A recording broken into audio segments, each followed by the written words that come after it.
Devil May Cry. Sorry, I tried to do the voice it does when you boot up the game, but I didn't do a very good job.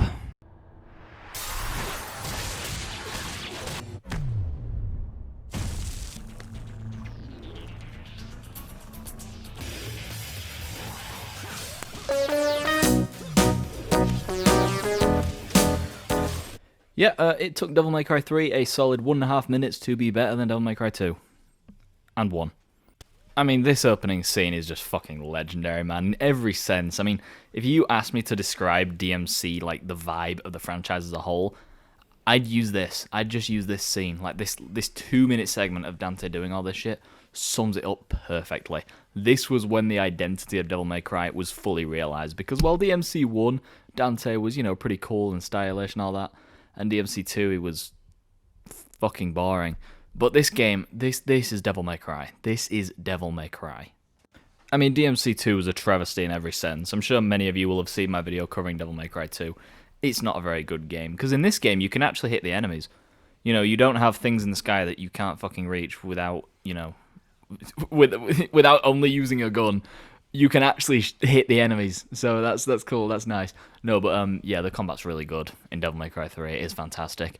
As you can tell by the gameplay, I don't really know how to play Devil May Cry. I just think it's fun as a button masher, to be honest, which is probably why I like DMC Reboot quite a lot, to be honest. But that doesn't change the fact this gameplay is still great. I can recognize its objective, you know, qualities, even if I don't play it like a normal person.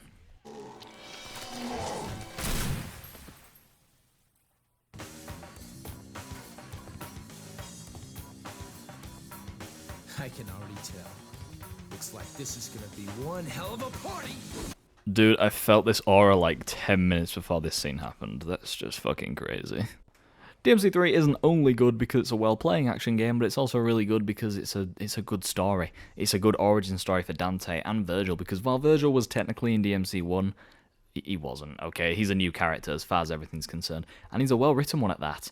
Dante and Virgil are both cool. They're both cool characters, but they're cool in their own different ways, each reflecting their ideology, because this game tackles a lot into what being a demon means and embracing that side, because Dante represents the human side of them as, you know, as twins, whereas Virgil represents the demon side, and we see that even more in DMC 5. It's heightened. I think that's really good as well, which is why DMC 5 is also rated as the best DMC game alongside DMC 3.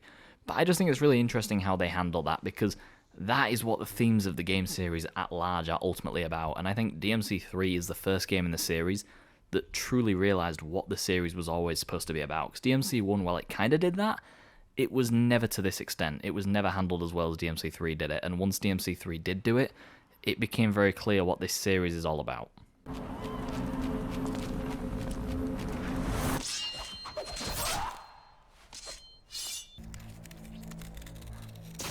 Dude, I would literally die if a girl did this to me. Oh my god. Okay, listen, I know DMC 1's battle theme is decent, pretty good, but it is not Taste the Blood.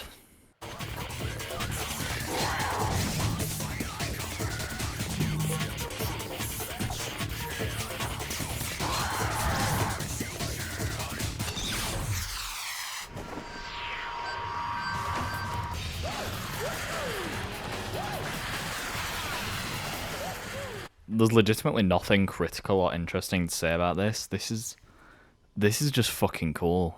this is just cool.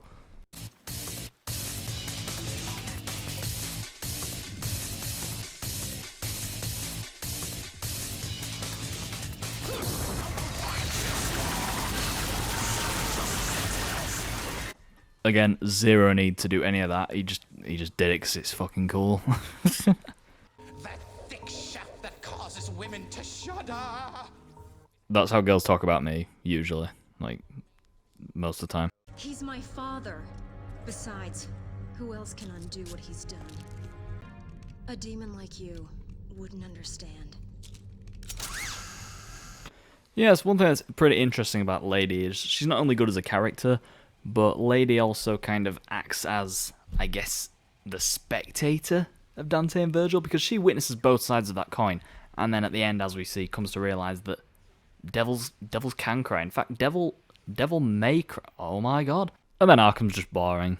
Like, respectfully, he is just boring. I understand he's there to kind of give Lady her plot, but, like, as an actual character by himself, he just wants power. Like, there's nothing interesting about him. Maybe I'm just media illiterate. Maybe I'm fucking stupid, but I don't see anything interesting about him whatsoever.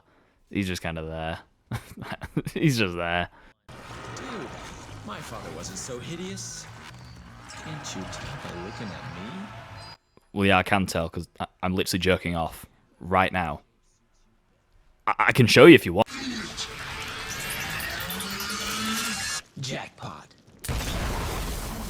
Yeah, okay, that was cool as fuck. There is actual semen in my pants now. I can prove it. What the fuck is my problem? Honest to God, man. Okay, let's get serious.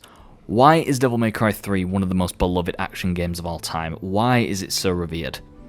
Well, because it's a damn good game. It is not only a good action game by itself, but it is an amazing sequel. Well, I say sequel. It is an amazing prequel story to Devil May Cry, telling the story of the Sons of Sparda and their conflict, telling an amazing story about demons and humans and how ethics and morality ties into that, and telling a beautifully emotional story that also manages to be funny, goofy, but amazingly stylish in its own unique and signature way, giving the series the identity that it needed to push it forward into the mainstream permanently. And now it has formed a series that is beloved amongst fans of the genre, and Devil May Cry 3 will remain one of the greatest action games of all time for many more decades to come. And that's why Devil May Cry 3 is iconic. Ladies and gents, and everyone in between, I hope you did enjoy this video. If you did, please consider leaving a like and subscribing down below, and I will see you in the next one. Merry Proximus.